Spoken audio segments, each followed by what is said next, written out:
One experience where I was listening to a Frank Zappa song. It was a song I wasn't that familiar with. It's called Big Swifty. It's a 17-minute instrumental song with like horn sections. I think it's on the Waka Do Waka album.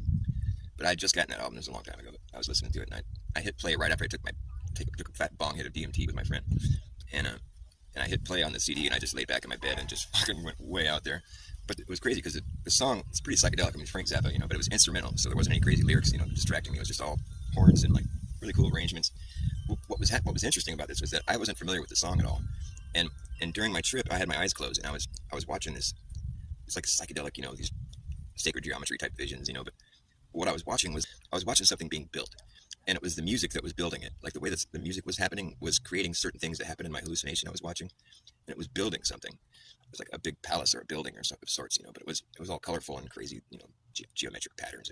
But I was watching this thing being put together, and the music was causing it to be put together somehow. Like there'd be like a little, like a little lick, like a little segue of horns. It would cause something to come up and move.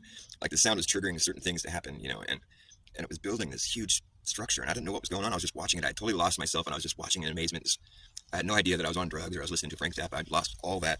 I was just in the moment. I was watching this thing being built, and it was just this crazy, awesome palace type thing. It wasn't people. It was just these things that were moving around, and the music was causing it to happen, And what was crazy about it is that I had never heard the song before, or maybe I had, but I wasn't familiar with it at all.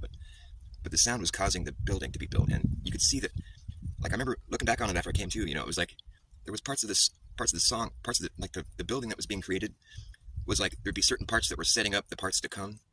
So it's like my mind kind of had premonition. Like it's hard to explain really, but it was like as if my mind already was aware of what the song was going to do, because there were certain parts of this structure that was being built that had to have been built for the next part to fit in. So like you would have had to have known what was going to come next for this building to like come together. There was like forethought that, but I don't know, because I had never heard the song. I wasn't familiar with it, but somehow my mind was already knew this hallucination was aware of the song somehow, and it was like it had, you could tell there was forethought, like it was expecting certain things to come later, and it's hard to explain, but by the time this whole building was built, it was like this amazing creation, and it was finished right at the end of the song. It's like ta-da, and the song ended, and I opened my eyes, and the trip was over. It was like the most insane. I mean, the timing of it was just so impeccable, and there's no way to really convey the intensity of the experience, but like the fact that the whole thing was in sync with the music, as though whatever was creating this hallucination that I was watching was already perfectly aware of what that song was going to do, and the hallucination was designed perfectly to fit with the song. And when it was the thing was finally finished being built, it was like ta-da, it's done, and the song ended right then. It was like this perfectly synchronized hallucination, and there's no way, because I didn't know that song. So the hallucination itself had a mind of its own that was already familiar with the music and knew exactly what was going to happen in the song, and created this hallucination for me to watch.